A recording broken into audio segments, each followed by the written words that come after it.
Hey everybody, this is Carl back again for more X-Men reviews.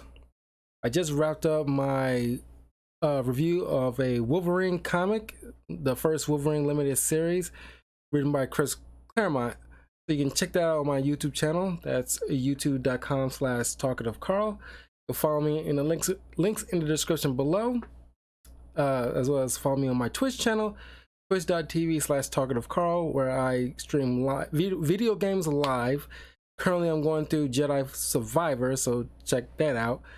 I did mention this during my Wolverine review, but I am fairly close to reaching the 400 subscriber goal, and once we reach that milestone, I will be doing a Hot Ones challenge video to celebrate the milestone, because I haven't done that since my one chip challenge video when I hit that 100 subscriber goal, which you can check out that video as well. So we're like at least 18 or 16 subscribers away, so let's try to keep it coming. If you haven't subscribed already, follow me on my Patreon if you want to put in requests for certain reviews, comic book, movie, TV show, or just a general topic that you want to discuss. I've done a couple of those for my followers who've been following me along since I started this channel. So check out my Patreon, 3 very affordable tiers, so you can pick the cheapest ones. You know, that's no problem with me. First, the first people to view those will be Patreon members, and I will definitely give you guys a shout out as well. Anyway, so now I'm going to probably the least talked about X-Men member, Archangel, aka Warren Worthington III, who's well known to be one of those rich superheroes, like not as rich as like Iron Man, but you know, of course, like there's Iron Man, Black Panther, there's Iron Fist, and of course Worthington. I forgot what Worthington even does to make him so rich. You know, he owns something. Like, matter of fact, let's look it up. Like, you know,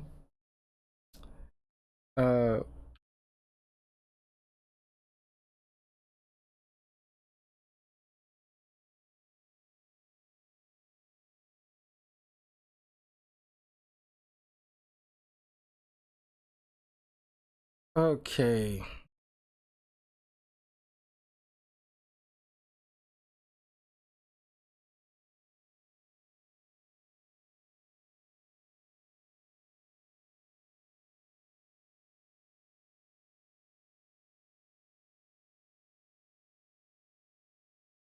All right, Worthington Industries.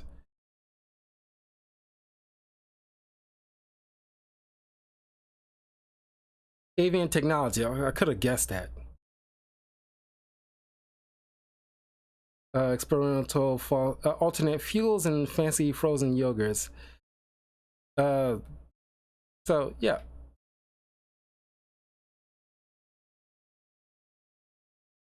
And of course, want to bring up about his powers. Of course, people just think, oh, he just got wings, he flies. That's all he does. Uh, he's an here. Okay. Uh, uh, uh. It says it cherubim. What's a cherubim? Oh. Are a group of angel-like mutants who were the traditional enemies of the Neophym, demonic-looking group of mutants who lived in biblical times. The cherubim were fanatics who had a strict black and white view of morality, which led them into conflict with the Neophym. This escalated into a holy war, causing the Neophym to either flee or be exiled into an alternate dimension.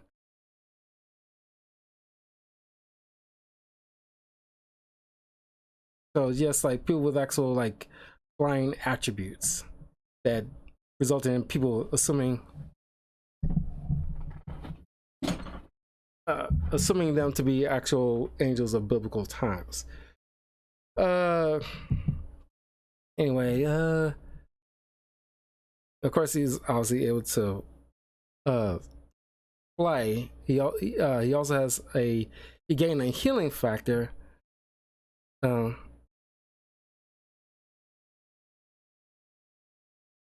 uh, is never been canonized whether or not it's just like a secondary gain power over time, or because of the cherubim situation, or because of the cause of apocalypse. Now, of course, he has normally he has like originally he has like he's one of the founders of the X-Men in the comics, but he had like normal wings, like angel wings, but because of the arch enemy of the X-Men, Apocalypse, experimenting on mutants like Angel, who gave him those metal wings that he can shoot out bladed feathers and stuff like that. And that's what we kind of like remember him mostly as the Apocalypse version of Archangel. Even though it's just Angel, he goes by both names. Um,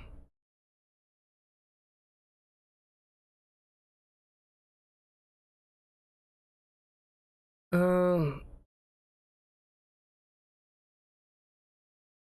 his wingspan like 16 feet from wingtip to wingtip.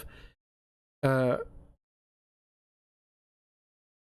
he had like his wings were amputated at one point, and has thanks to Apocalypse has regrown identical techno-organic wings. I think current comics he now has the proper wings. Fully feathered like a bird's, the wings have a very flexible skeletal structure, enabling him to press them to the back of his torso and legs with only the slightest bulge visible under his clothing. Angel flies by flapping his wings as birds do. The strength in his natural wings can easily break a man's arm or leg, or even put someone through a wall. His normal cruising speed is 70 miles per hour, though he is capable of diving swoops that reach up to 180 miles per hour.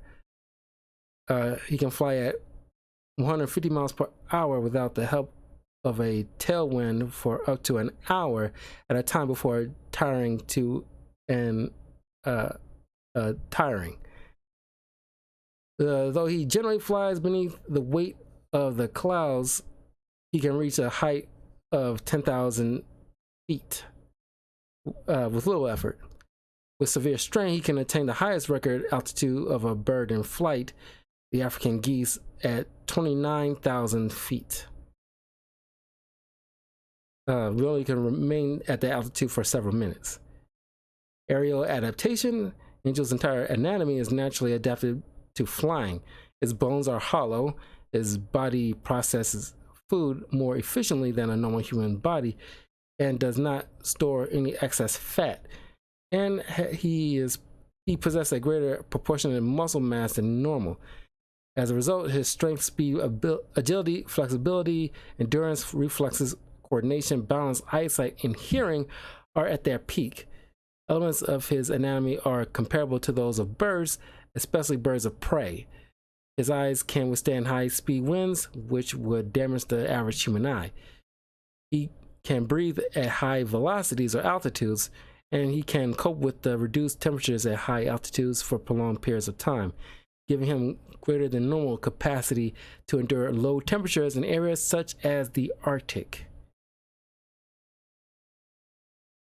He shares some quality with birds, including the sense of direction, while his eyesight is on par with of an eagle. So keen eyesight.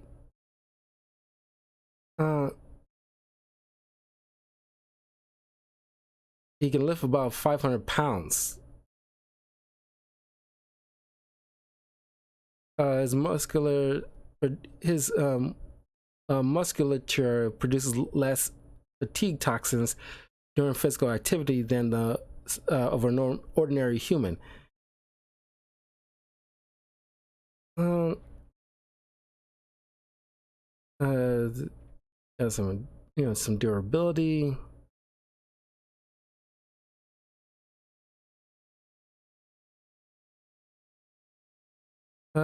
As Archangel, we got the techno-organic wings. You can fly with that. He can fly. In this comic, we'll be focusing on the techno-organic wings. So with that, he can fly at Mach 1.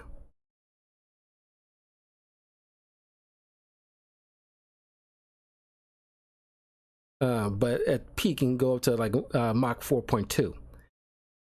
The wing blades.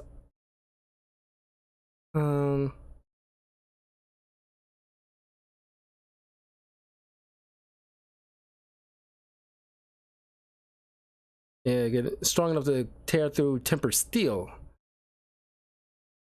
You can use as a shield. Poisonous plumage. Warren's new wings came with dischargeable fleches, which carries a potent neurotoxin, paralyzing their mark on contact. It says he had a hypersonic scream, but I don't know sure if that's still like a thing anymore. Energy halo, don't know that. Definitely don't think that's a thing anymore. He's skilled at aerial hand-to-hand combat, business sense, swordsmanship. Weakness is to beautiful women.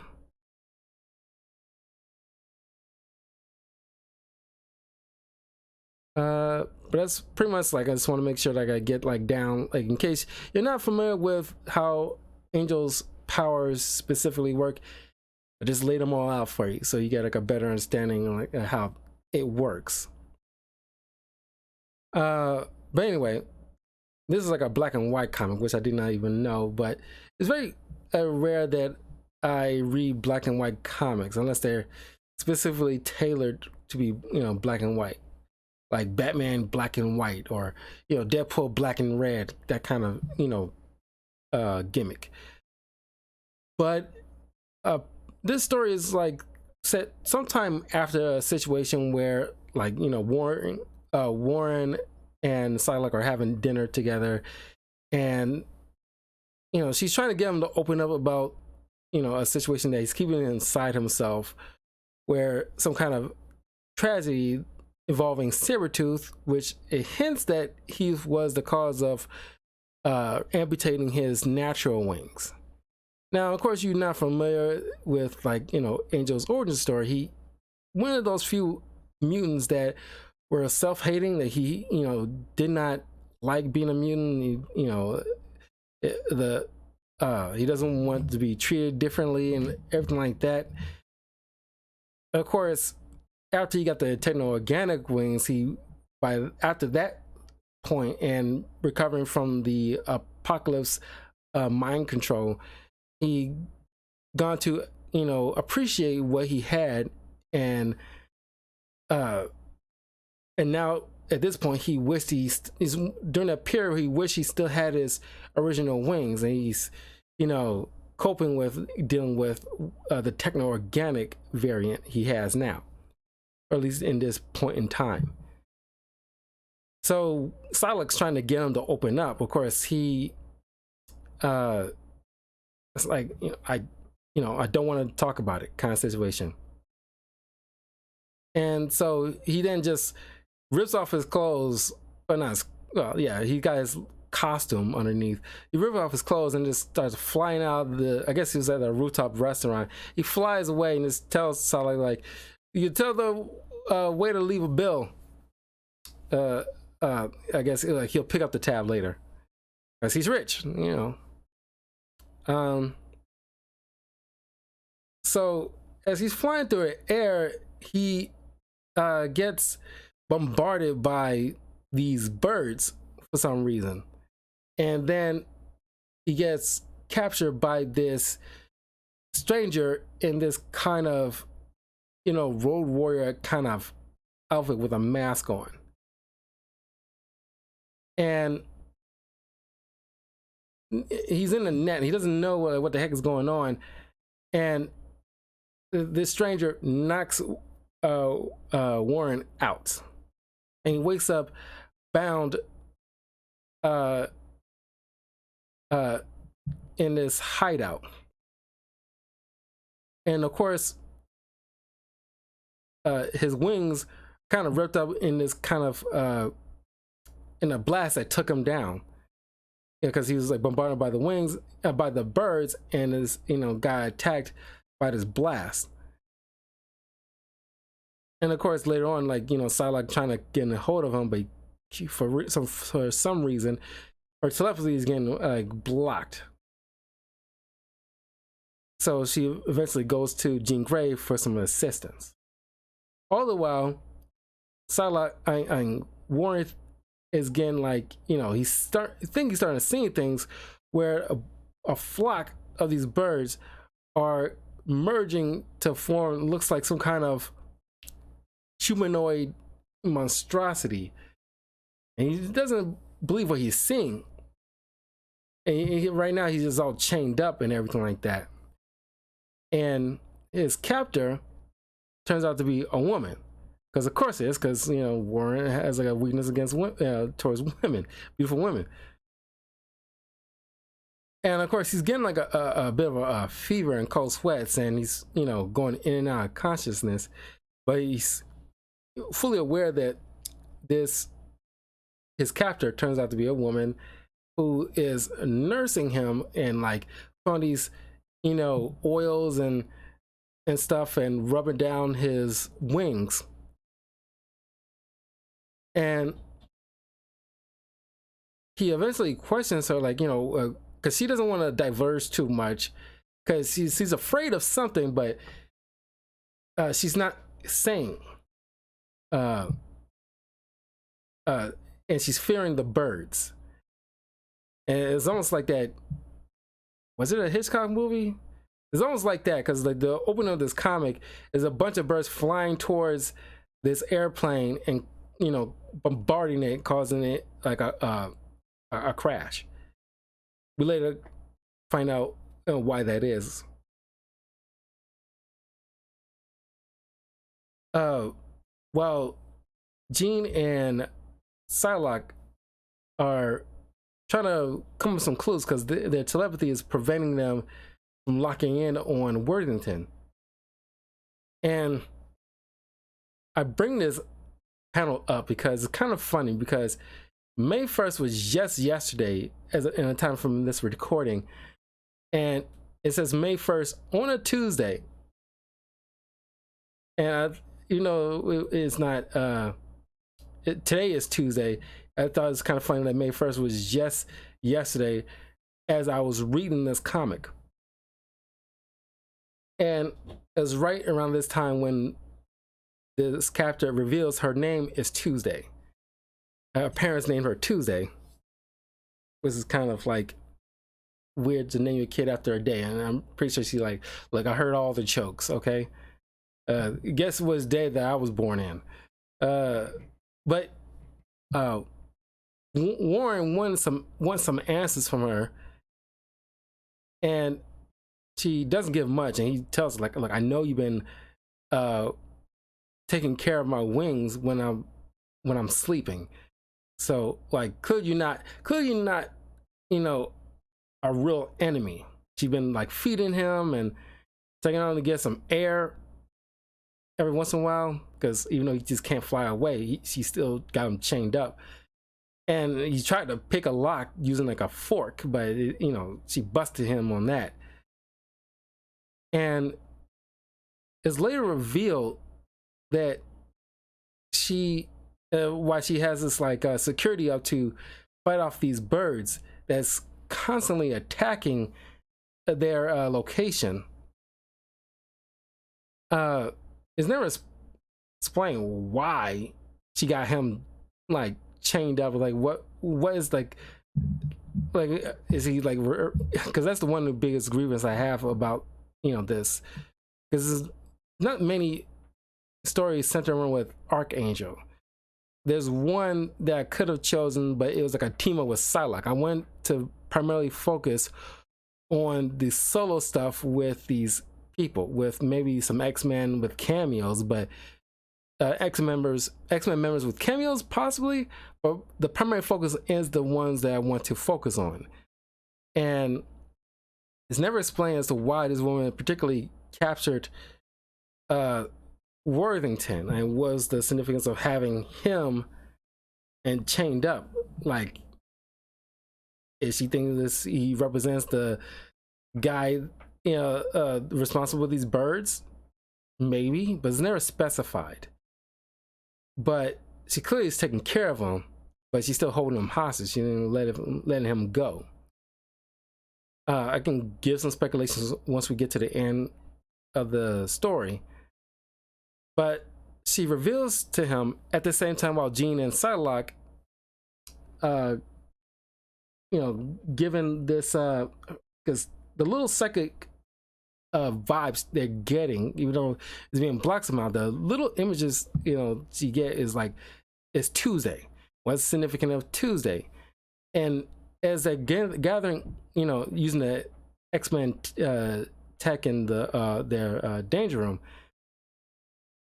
at the same time that Worthington is finding out, she was in an abusive relationship with this guy, with this rich tycoon named, I forgot his first name, but his last name happened to be Bird, and he was abusive towards this woman. As a matter of fact, I keep saying this one, she gave her name. Tuesday. I just said it. He was abusive towards Tuesday, and it turns out at the opening with all those birds attacking this plane, it turns out that her and Mr. Bird was on this plane, and as the birds were attacking, or just swooping in, mysteriously, just like for some reason just converging and just attacking this plane and causing it to crash. And Worthington is trying to convince her, as these birds are starting attacking their location again, and she has all these alarms posted up, and she's trying to fight off all these birds. He's trying to tell her, let her go, like, I can help you, he can't hurt you anymore. But eventually his wings fully heal, and he steps out to help fight off all these birds attacking. And I love this image. I mean, like, I'm usually not a huge fan of black and white comics like that. I like to watch art in its full color personally, but every so often pencil art can really stand out. And I love this particular image of Angel in his full winged glory, as he's about to fight off all these birds and just straight up just ripping all these things to shreds, and saving Tuesday from these bombarding birds. So he's rescuing her and carrying her off in one wing, and it turns out they're still in the city. It's just some kind of it's never specified what location it was in, like some kind of underground warehouse or whatever, but it happened to be flying right past this bird tower. I guess it used to belong to this abuser that's still the company's still around, I guess. It'd be kind of, I would have kind of liked it if it was Worthington's company that they happen to be nearby. I think it would probably be a little bit better, but I guess this is a little bit more poetic. But Worthington notices that the woman's not in his wing anymore, and come to realize that it might have just been her spirit that was probably haunting this place. And it's kind of like one of those kind of movies where it's like, you know, the spirit of this woman kind of haunt this place. And I guess Worthington, being like a very angelic kind of person, kind of, I guess, easing this spirit. And I guess the spirit needed like an angel, you know, to look after her, that, you know, protect her or give her some kind of guidance. And I guess that's the reason why the spirit captured Worthington. That's just my speculation. Like I said, it's never specified why she needed, you know, specifically. But maybe like he was just there to ease her restless spirit, who I guess bound to this company. And it turns out these birds was attacking her because of her guilt of this person who traumatized her and abused her in life. And it'll be, like, if we was leaning into the whole spirit of this whole entire thing, it, you know, both her restless spirit and his restless spirit was bound to this place, and his spirit was possessing these birds in like kind of demonic force or something, and Worthington was there to kind of like deal with these birds, and, you know, as destroying these birds obliterated his spirit, I guess. Or, you know, because like in Supernatural, these restless spirits are dispelled when you burn whoever is bounding their spirit to this, you know, to the earthly realm. You could have done something like that, but, you know, she just needed like you know, someone to ease her restless spirit, which Worthington did, you know, dispelling these, you know, birds that haunt her even after she passed. The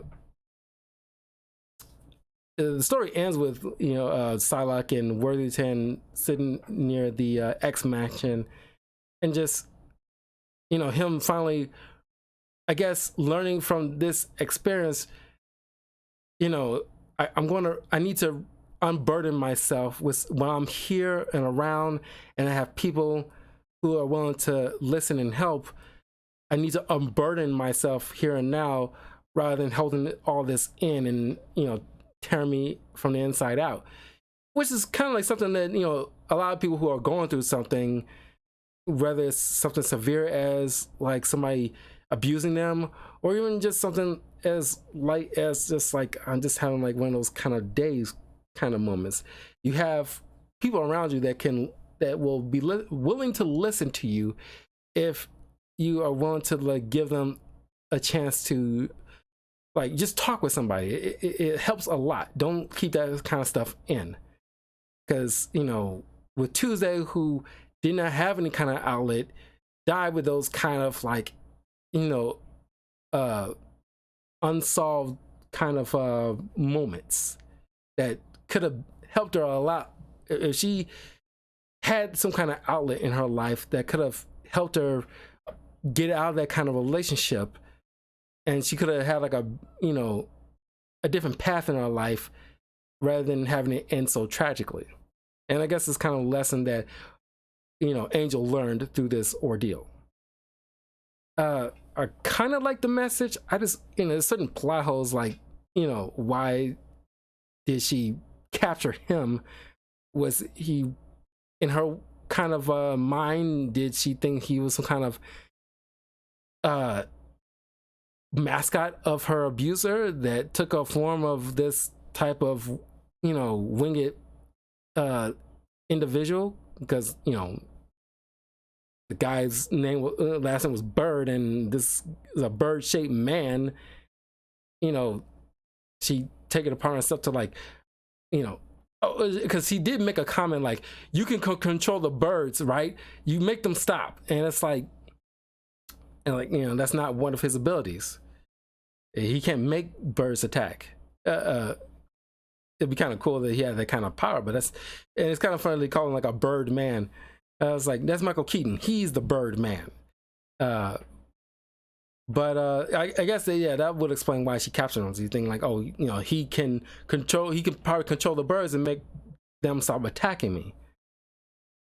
I guess that's why she wore that suit, to keep the birds from like pecking at her and causing all this damage. But yeah, it's an alright, story. Uh, like I said, it's like a certain plot holes, here and there that like how they end up in this kind of secluded place, and why did Worthington, why was Psylocke and Jean's psychic abilities preventing them to locate specifically where Archangel is? That was never explained. Was it the ghostly apparition preventing their, like by supernatural ways preventing them to lock onto him? Maybe, but I don't know. This is never explained. But that's Archangel. Phantom Wings. I mean, you can read this yourself, and maybe you can get maybe a different point of view from what I've read. But yeah, they definitely need to make some more Archangel kind of center stories, because there are certain X-Men, members that definitely deserve their own story, like Jubilee. But Jubilee has some solo stories, but like the one I read a few days ago wasn't really that good. You can do dope stuff with somebody like Angel or Jubilee. Just you got better, I won't say better writers now, but you got some writers that it's like can probably tell some solid stories, are centered around Angel and centered around Jubilee or whomever. Just like you always focus either on the team as a whole, but I guess it's too many people in the X-Men canon.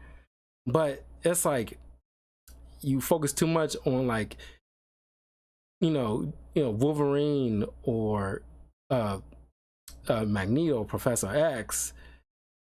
There's a plethora of members of the X-Men that need more. Even like Nitro has like at least a few solo stuff to work with, which I'll get into in the coming weeks.